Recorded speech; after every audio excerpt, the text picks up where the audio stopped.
président de l'association Grand Est Numérique depuis combien de temps d'ailleurs?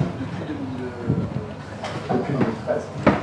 La fédération des acteurs donc, du numérique de la grande région, il nous en dira quelques mots encore tout à l'heure de ce qu'est exactement et quelles sont les missions du Grand Est Numérique, avec laquelle il s'est investi pour l'obtention récente, dont tout le monde, j'imagine, a entendu parler, du label French Tech dans le sillon Lorraine. Enfin, il y a des affaires, il me semble, Frédéric. Tu es intervenant aux universités de Lorraine et du Luxembourg dans le domaine de la stratégie digitale et des outils numériques professionnels. Voilà. C'est toi. Est-ce que tu veux rajouter quelque chose? Non, ça va, je bien. C'était complet. Alors tout d'abord, j'ai une première question. Grand Est Numérique, c'est qui?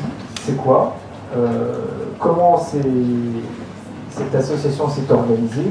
Et quels sont ses objectifs, tout d'abord? Alors, bonsoir. Grand Est Numérique est une association qui est née officiellement, statutairement en 2013 et qui en fait a été imaginée en 2012. C'est une quinzaine de chefs d'entreprise qui sont retrouvés autour d'une table pour se dire il faut qu'on se fédère, puisque ce sont des métiers qui sont relativement récents. Il n'y a pas vraiment de fédération autre qu'une grande fédération sur l'informatique en général. Sur les acteurs du tech, c'est-à-dire l'innovation technologique et numérique, il n'y avait rien en région et il y avait une demande des institutions et aussi des entreprises pour avoir un corps constitué et des gens à qui parler.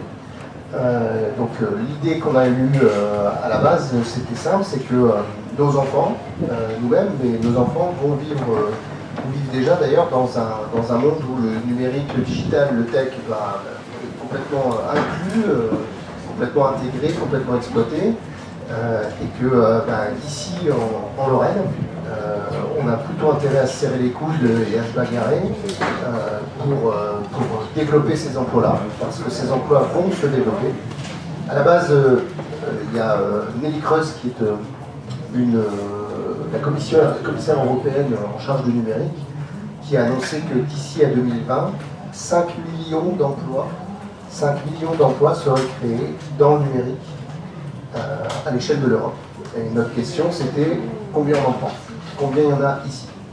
On entend souvent parler du numérique comme destructeur d'emplois, mais il en crée aussi. Et nous, on s'est dit qu'il fallait se bagarrer pour qu'on ait parti sur ce territoire et que nos gamins, demain, ils aient des opportunités, il y ait des boîtes, il y ait des possibilités. Pas que dans le numérique, puisque finalement, le numérique touche maintenant toutes les entreprises, toutes les entités, les collectivités, l'éducation, etc. Et que pour qu'il y ait un maximum de boîtes et un maximum d'emplois, il fallait qu'on se fédère.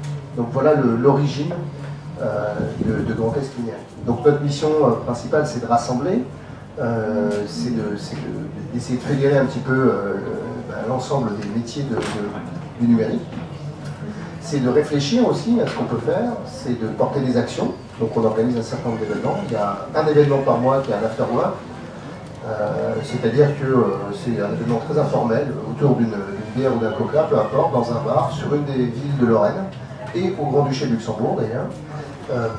Après 18 h, on se retrouve et puis on échange des cartes de visite, on discute, il y a des partenariats, des connaissances qui se font, etc.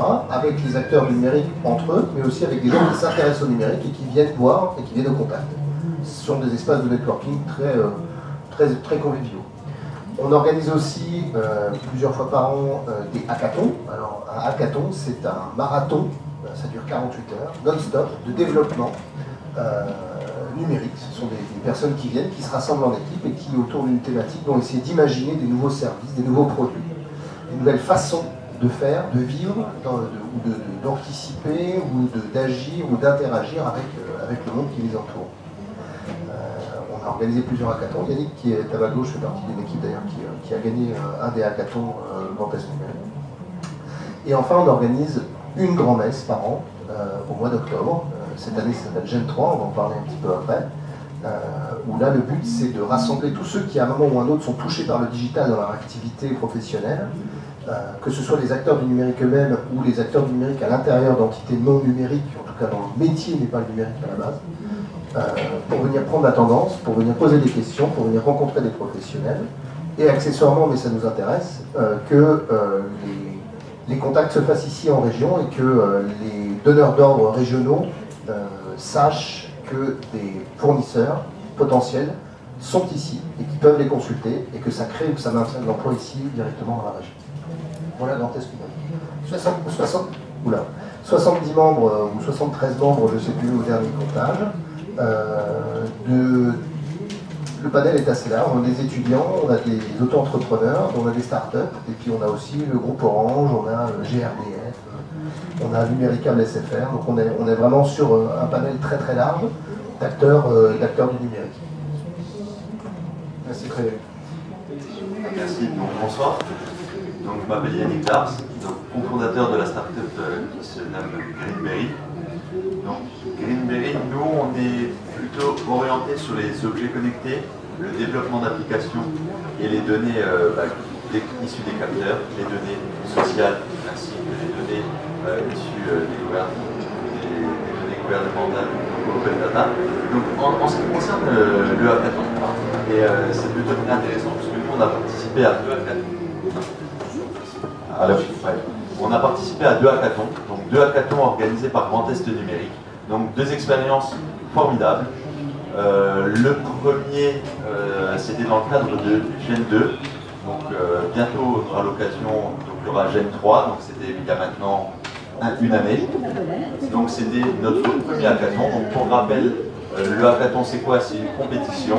On arrive, il y a un thème et on a 48 heures pour réaliser une application et la soutenir devant un jury. Donc c'est éprouvant, passionnant. Lors du premier événement, on a eu l'occasion de travailler sur la ville intelligente. Alors la ville intelligente, certains le savent peut-être, on en entend en tout cas beaucoup parler. Et nous, on s'est vraiment concentré sur le comment rendre la ville intelligente, mais surtout pour les administrés, comment la rendre plus intelligible. Donc au bout de 48 heures, on a présenté une app et en fait l'idée c'était de pouvoir capter de la donnée et comment la retranscrire aux administrés. Donc ça passe par une application mobile, mais ça passe également par du mobilier urbain. En fait, nous, notre vision de la ville intelligente, c'est rendre accessible un maximum d'informations dans nos mains, mais aussi en physique, sur les territoires, parce que la ville de demain, c'est du numérique, mais c'est aussi du physique. C'est pour ça qu'arrive aussi le terme, j'ai envie de dire, digital, la rencontre du digital et du physique. Et alors, donc, bel event, et pour le second, qui a eu lieu du coup en mars, donc, qui est au Trinitaire, donc à Metz, il y avait un thème qui est d'actualité, le commerce en centre-ville. Alors là aussi, ça fait la une des journaux. On se pose des questions sur la pérennité de nos commerces en centre-ville. Et donc, on a 8 équipes, me semble-t-il, donc 8 équipes ont pu avoir la chance de travailler sur le sujet. Et encore une fois, une expérience formidable. Donc nous, une application orientée grand public qui se prénomme Metz, mon partenaire shopping. En gros, on a essayé de trouver comment capter du public, comment refaire venir du public en centre-ville, comment le garder en centre-ville et comment proposer de nouveaux usages, toujours en liant applications mobiles et mobilier urbain. Donc vraiment les hackathons c'est quelque chose, je reviens vraiment de très intéressant, c'est une expérience unique. Je pense que si on a l'occasion d'en faire, on en refera avec plaisir. Et voilà. Peut-être Yannick nous expliquer Yannick l'appli du LMAB 2015 qui sera bien évidemment un outil concret et utilisable dès cette année. Alors, ce qui me permet de reboucler aussi avec justement les événements de Grand Est numérique, ces hackathons permettent et ont permis à des jeunes entreprises comme la nôtre d'être mis en lumière face à des chefs d'entreprise, face à des élus, et donc on a pu avoir de nouvelles opportunités. Et ça c'est vraiment important de le rappeler, c'est qu'on ne fait pas un hackathon pour un prix, c'est pour monter en compétences, mais aussi pour gagner en visibilité.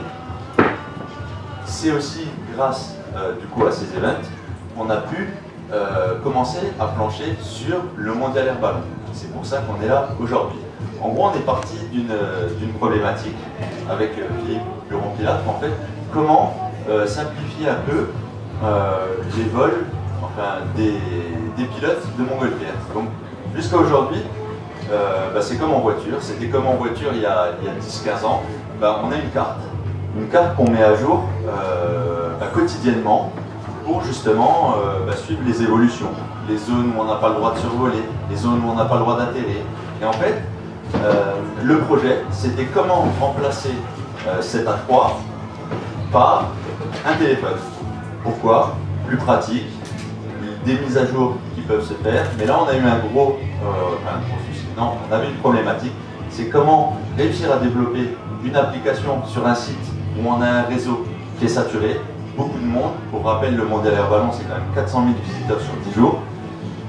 Comment pouvoir justement faire un outil pratique pour des pilotes qui, je le rappelle, sont de toute nationalité et viennent du monde entier. Donc ça a été vraiment là le gros challenge et la grosse révolution. On a réussi donc à pondre la première application dédiée aux pilotes de montgolfière. Ensuite, sur cette application, on a pu également faire une partie pour les particuliers, puisque les 400 000 personnes, si elles ont des facilités pour accéder au site, si elles ont des facilités pour avoir les informations pratiques, les infos sur les conférences, c'est cadeau. Puisque ce qui est important, c'est aussi aider le grand public et rendre l'information la plus accessible. Alors cette application, donc, qui s'appelle LMAB, est disponible et sur Android et sur iOS. Donc vous pouvez aller, grâce à vos smartphones ou même iPad, télécharger cette application et je vous invite à le faire dès aujourd'hui, elle est en ligne.